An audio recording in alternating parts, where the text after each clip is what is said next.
Em análise nesta Antena Aberta está então a entrevista de Pedro Passos Coelho, 21 794 6161 e 21 794 6162 são os números de telefone para onde eu espero que esteja já a ligar.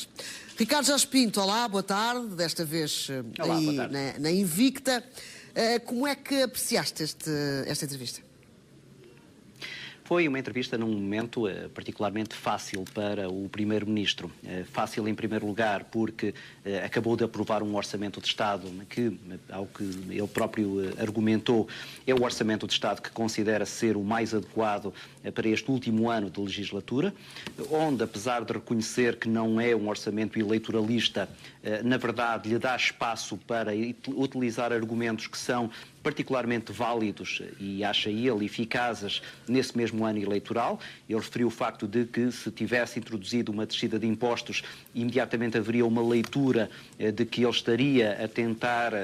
aliciar os eleitores e isso virar-se-ia contra PSD e CDS e, portanto, reconheceu que tinha em mente as eleições legislativas de 2015 quando formatou este orçamento e depois também confortável na medida em que o principal partido da oposição está neste momento envolto em alguma turbulência depois da detenção e da prisão preventiva do seu antigo secretário-geral José Sócrates. E isso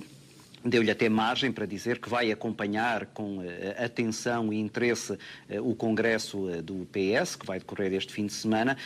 quase que a deixar entender que olhará para ele para, de alguma maneira, perceber,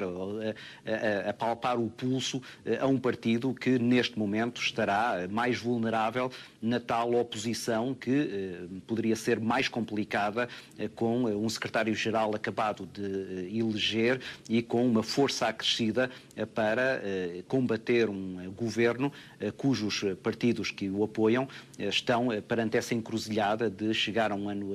de eleições com um orçamento apertado, sem descidas de impostos e sem, e esse foi o aspecto que, quanto a mim, falhou um bocadinho nesta entrevista, sem grandes propostas de solução para aquilo que é a despesa da máquina do Estado ou até para investimentos que, de alguma maneira, permitam, nos próximos meses, compreender que a tal retoma, que a tal recuperação económica que aí vem, se vai efetivar em melhor estar, em mais bem-estar para os cidadãos e, sobretudo, num investimento que permita dar alguma folga àquilo que tem sido orçamentos muito apertados também nas famílias de cada casa portuguesa. Ricardo, falaste na relação com o PS e na facilidade do momento para o Primeiro-Ministro. A corrupção já saltou para a agenda mediática, irá estar certamente na agenda eleitoral. Em que medida é que mediste as declarações de Pedro Passos Coelho aqui na entrevista a referir que é capaz de voltar a pegar na questão da criminalização do enriquecimento ilícito? Foi o timing certo? Pedro Passos Coelho está a cavalgar aquilo que é a atenção mediática acerca destes casos, vistos dourados, agora mais recentemente a detenção de José Sócrates, e isso tem colocado na agenda mediática e na agenda pública a discussão sobre as medidas,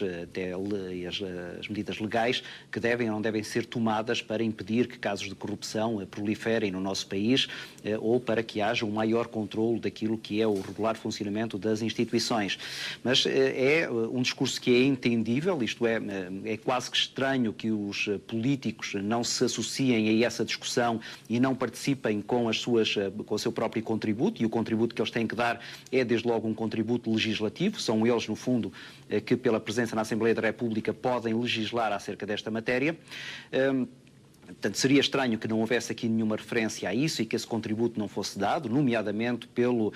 presidente de um dos maiores partidos portugueses.